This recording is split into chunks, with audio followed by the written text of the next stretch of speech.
جہاں بھی ایمان اور اسلام کی بات آئی ہے قرآن و سنت میں، وہاں نماز لازمی ساتھ میں چپکی ہوئی ہے.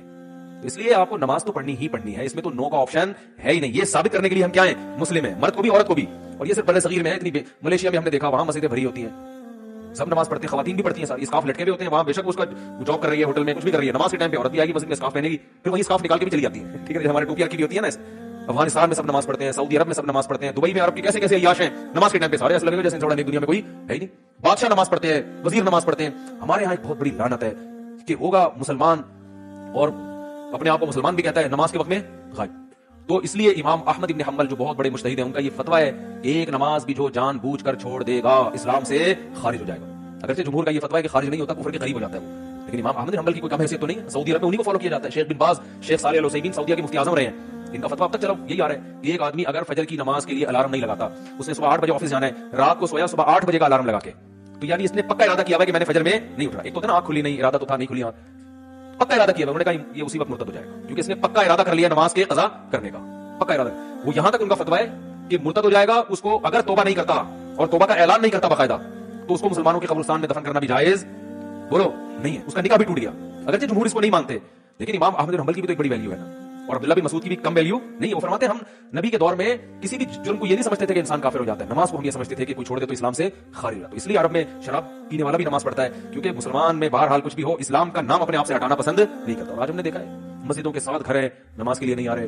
اور سفر میں تو نمازیوں کو دیکھا ہے نمازیں چھوڑتے ہوئے. ذرا آج کل پیپر ہے تو یہ چھوڑ دو نماز. بھائی پیپر میں نماز چھوڑنا کہاں سے جائز ہو گیا؟ جاب میں باس کی طرف سے اجازت نہیں ہے، اجازت نہیں ہے آپ چھپ کے نماز پڑھیں، آپ کہیں کرسیوں کے پیچھے چھپ جائیں، کہیں بھی کریں. میں تو یہاں تک میں نے لوگوں کو مشورہ دیا، بعض جو غیر مسلم کنٹریز میں لوگ وہ کر رہے ہیں نا، جاب کر رہے ہیں باس کی طرف سے بعض جگہوں میں، ورنہ وہاں پرمیشن ہوتی ہے، اجازت نہیں ہے. تو میں ان سے کہتا ہوں بھائی کہیں بھی چھپ کے چلے جاؤ، کچھ بھی کرو، اگر نہیں پرمیشن ملتی، چھپ کے بھی نہیں پڑھ سکتے تو جاب چھوڑ دو. بس جاب کیا کرو، چھوڑ دو. جاب نہیں، جاب جائز نہیں آپ کے لیے. فرض نماز تو پڑھنی پڑے گی، آپ جاب ہی نہیں کر سکتے. آپ کہیں بھی جاؤ، کہتے کہاں جا کے، میں بھائی واش روم میں پڑھ لو، واش روم میں پڑھ لو. واش روم کا مطلب یہ نہیں کہ وہ فلش کے اوپر، وہ تو جگہ کا پاک ہونا ضروری ہے نا. انتہائی آخری درجہ یہ ہے کوئی مسلح رکھو اپنے ساتھ تاکہ جگہ پاک ہو. یا ایسا نہیں کہ واش روم میں نماز پڑھنا شروع کر دیں، حرام ہے ناجائز ہے واش روم میں نماز پڑھنا. لیکن اگر کوئی صورت نہیں بنتی، کچھ بھی نہیں ہے، جائے نماز لے جاؤ بھائی چھپ کے، جہاں نہاتے ہیں نا جس جگہ پہ، اس جگہ مسلح بچھا کے نماز پڑھ لو.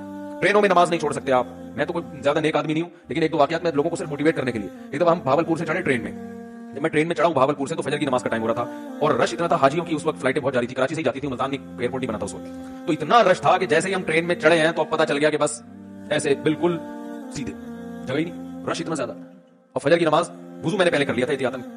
تو وہاں میں نے کہا بھائی نماز پڑھنی ہے. لوگوں نے کہا یہاں جگہ نظر آ رہی ہے. صوفی صاحب لوگ پھر تانے دینا شروع ہے، صوفی نظر نہیں آ رہا ہے یہاں نماز پڑھے گا، پاگل ہو رہا ہے. اچھا سفر میں لوگوں نے کہا سفر میں معاف ہے، بعد میں توبہ کر لینا، قضا پڑھ لینا. یہ بڑے اچھے الفاظ ہوتے ہیں لوگوں کے نا، یعنی ان کی نظر میں کہ توبہ کر لینا. بھائی توبہ تو کہاں سے؟ اگر ایسا ہی ہوتا تو اللہ کہتے نماز پڑھ لو، نہیں پڑھتے تو توبہ کر لینا. پڑھنی ہے، قضا نہیں کرنی ہے. ان الصلاۃ کانت علی المؤمنین کتابا موقوتا. اگر نماز چھوڑنے کی میرے بھائی کہیں گنجائش ہوتی تو میدان جنگ میں لڑتے ہوئے جب گولوں کی کھنگرج اور تلواروں کی چمک ہو، اس میں اللہ اجازت دے دے گا قضا کر لو. وہاں اجازت نہیں دی ہے. اللہ نے فرمایا نہیں کوئی صورت بنتی سواری پہ بیٹھو، گھوڑے کا جہاں رخ ہے اسی طرف رخ کر کے نماز پڑھو. وہاں اجازت نہیں دی. اور آگے اللہ نے اس کی وجہ بیان کی ہے کہ میں اس لیے کہہ رہا ہوں یہاں پڑھنی ہے کہ نماز صرف پڑھنے کا حکم نہیں ہے. ان الصلاۃ کانت علی المؤمنین کتابا موقوتا. نماز مومنین پر مقررہ اوقات میں فرض ہے. یہ اس لیے جواب دیا کہ آپ کہہ سکتے تھے اللہ جب جنگ ختم ہو جائے گی پھر پڑھ لیں گے نا آرام سے خوش و خضوع کے ساتھ. ابھی جنگ ہو رہی ہے، اللہ بھی کیا جب جنگ ختم ہو جائے قضا پڑھ لیں گے، بعد میں ٹائم گزر جائے گا، پھر بہت ڈبل سجدہ کریں گے، ہم بہت لمبے لمبے قیام کریں گے. اللہ فرماتے ہیں نماز مقررہ اوقات میں فرض ہے. وہ ٹائم گزر جائے گا اگر جنگ ختم ہونے کا انتظار کرو گے. بہت مشکل ہے بھائی، نہیں آ رہی سمجھ میں تو جیسے زندگی فرشتے بہت اچھی طرح سے اردو میں بھی سمجھا دیں گے قبر میں. کہتے ہیں میں نہیں بتاؤں گا. لوگوں نے کہا تو آپ کو سب بتانا پڑے گا. حقیقت ہے میں ان کا کسی کا مذاق نہیں اڑا رہا، سب کے ساتھ ہوگا. جو بھی کہتا ہے میں نہیں بتاؤں گا، تو جب دنیا سے جائے گا تو سب کچھ بتانا پڑے گا، اس کو سب بتانا پڑے گا بھائی. تو میدان جنگ میں اللہ کہہ رہا ہے کہ نماز مومنین پر مقررہ اوقات میں فرض ہے. تو میں ٹرین میں کھڑا ہوا تھا، میں نے کہا انہوں نے کہا بھائی یہاں تو جگہ نہیں ہے. اچھا میری عمر بھی زیادہ نہیں تھی تو وہ ایسی تھوڑی عمر تو لوگوں میں روب بھی ہوتا ہے نا. میں نے کہا کوئی جگہ نہیں. میں نے کہا تو پڑے گا بھائی، کیونکہ ہم تو کیسے چھوڑ دیں بھائی. اور سنتیں اب چلو مجبوری ہے چھوڑ دیتا ہوں، 2 فرض تو پڑھنے ہیں. لوگوں نے کہا جگہ نہیں ہے. میں نے کہا جگہ بن جائے گی، کیونکہ فرض جو نماز میں فرائض ادا کرنا بہت آسان ہے. تو میں نے کیا کیا، وہ جگہ چونکہ لوگوں کے چپل تھے تو اس میں خطرہ تھا کہ ناپاک ہوگی، تو ایک چادر تھی میرے پاس، وہ میں نے ایسے نیچے ڈال دی. بچھانے کی بھی جگہ نہیں تھی. نیت باندھ لی، اندازہ پہلے لگا لیا تھا قبلہ کس طرف ہے.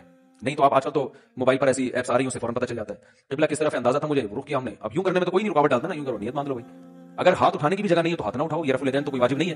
اللہ اکبر کہہ لو اور نیت باندھ لو. ہاتھ باندھنے کی جگہ ہاتھ چھوڑ کے کھڑے ہو جاؤ بھائی. سورہ فاتحہ پڑھی، سورت ملائی.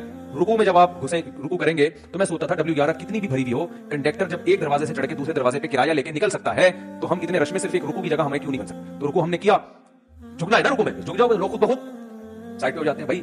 اس کے بعد آپ جب سجدہ کرو تو سجدہ نام ہے